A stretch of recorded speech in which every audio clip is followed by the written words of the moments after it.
What is going on, people? Here for another review. If you couldn't tell by the title, I'm actually doing a double review.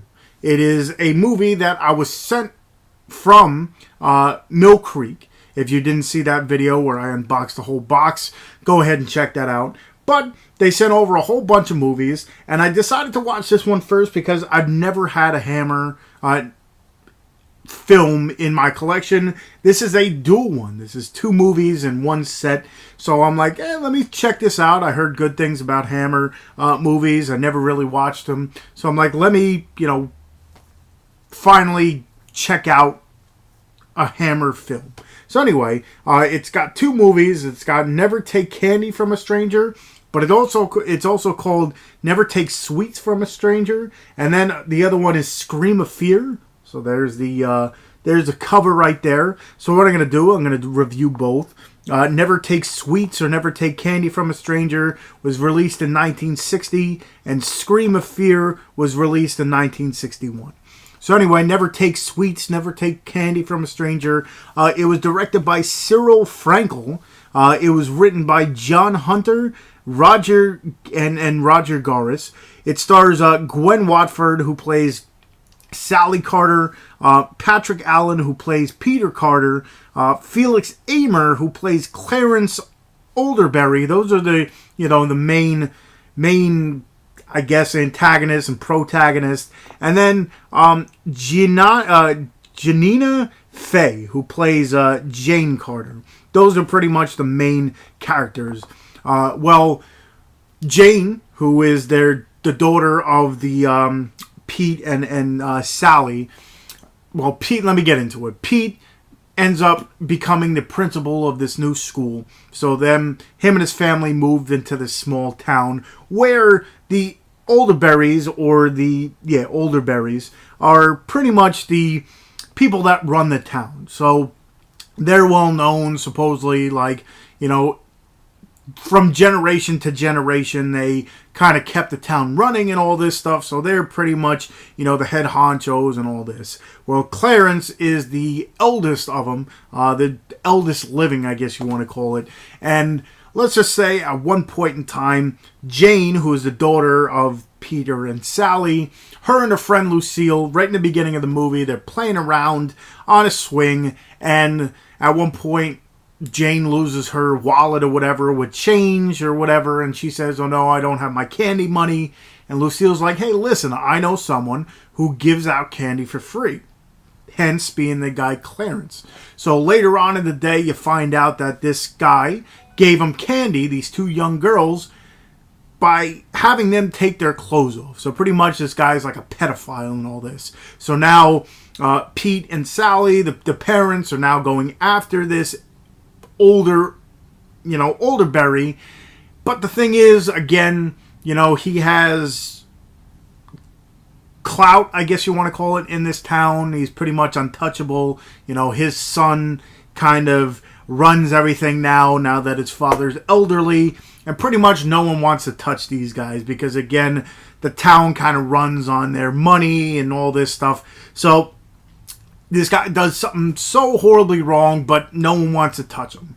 Throughout the movie, it's a courtroom scene and all this stuff, and you seeing if by chance people are going to agree with the family as opposed to this, rich patriarch of the town. It's kind of interesting because, in 1960, you see the same, things and everything that people are talking about now, and how, money runs things and how certain things are corrupt and people get away with certain things. It's actually very interesting. The only I guess, I just find the music in these movies, in both of them, they're just odd timing, I guess you want to call it. Like, there's certain songs in the first one. It's a very serious movie, but there's like upbeat songs at one point that turn into like a scarier. It's just very weird, I'll tell you that much. The music, in my eyes, just didn't go with the movie. But again, that's just me, and maybe there's a reason for it or whatever. This, again, is my first real dive into Hammer movies. So I don't know. The music itself was just off for me in both movies. Plus, to tell you the truth, they both ended very, abruptly. Like, movies nowadays, something big happens, a big climax, and then the movie kind of comes down, but it, finishes. These two movies, it was just, something big happened, and then it would, ended. But I must say, never take candy or never take sweets from a stranger. It had a very, serious tone to it. And then, like I said, by the end, it ends at a very strong note. I'll tell you that much. Again, it deals with a courtroom scene and them going after this elderberry, whatever the name is, and it just, by the end, you figure out that this guy might be more demented and perved out than they originally thought. So that was Never Take Candy from a Stranger. And then the second one, let me switch my page over again. I read them from IMDb and stuff. The Scream of Fear was directed by Seth Holt. It was written by Jimmy Sangster. It stars Susan Strasberg, and Todd, and Ronald Lewis. Those are the the bigger names, or the top billed names for this one. So the Scream of Fear is a wheelchair bound woman. She ends up going to visit her father that she hasn't seen in 10 years. I believe they go to London, or it's a different country. She goes and visits her father. She's picked up by a limousine driver that she's never seen before, and he tells her that her father is away. They don't know where he went. He didn't really mention it, and she was just, very odd because the father is elderly and stuff, so he shouldn't be traveling and all this. So anyway, she ends up going and finds out that the father now remarried, and now she has a stepmother. I think she knew about it beforehand, but she never really met this woman. So now it's just, her and the stepmother kind of connecting. But it just seems like it's a little odd. She, again, never really met the mother or the stepmother. So throughout the movie, she starts seeing her father. She travels around the house and all this stuff. And at night, she would see her father, but the father was dead. So there's a few times throughout the movie, she's screaming and all this stuff. They go talk to her. She's like, "Oh, I found my father. He's sitting in a chair over there." And then they go and check, and the guy's gone. And then another point in time, she thinks she sees him in this pool, and then they go and he's gone again. So throughout the movie, she doesn't know if she's losing her mind or whatever. Towards the end of the movie, you find out that there is a plot twist to this whole thing.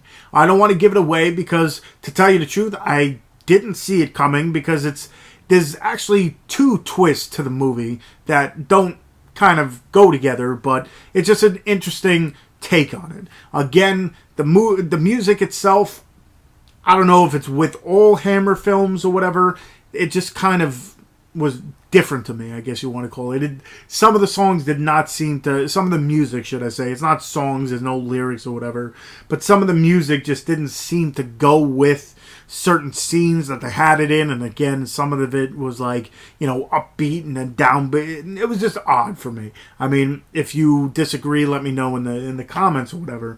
But I must say, I'm gonna have to check out more of the Hammer films. I liked Never Take again candy or sweets from a stranger a little bit more, but I'll tell you, the two twists, again, there's two twists to this whole Scream of Fear, that kind of caught me off guard. Again, I'm so used to, as I'm watching the movie, I'm like, okay, this is going to happen, this is going to happen, this is going to happen. But to tell you the truth, this one caught me off guard. So, Never Take Candy from a Stranger and Scream of Fear. Again, I'll leave the links for all my reviews. I'll leave the links for both trailers of both movies. I'll leave where you can purchase this dual pack. Go to millcreek.com, or leave the link on for Amazon. And yeah, hopefully you enjoyed this review. Again, probably going to be, a few days. I did the whole 31 days, half October, where I did a review every day. probably going to limit it to, maybe once a week or something like that. I got a whole bunch of movies that I do have to watch and review, so you'll be seeing more reviews. But yeah, definitely check out those. Again, if you're into Hammer films and you haven't seen these two, I definitely recommend it because, again, this is my first dive into it, and I enjoyed it, so I'm sure if you're a Hammer fan. Again, Hammer, I believe, is more like horror.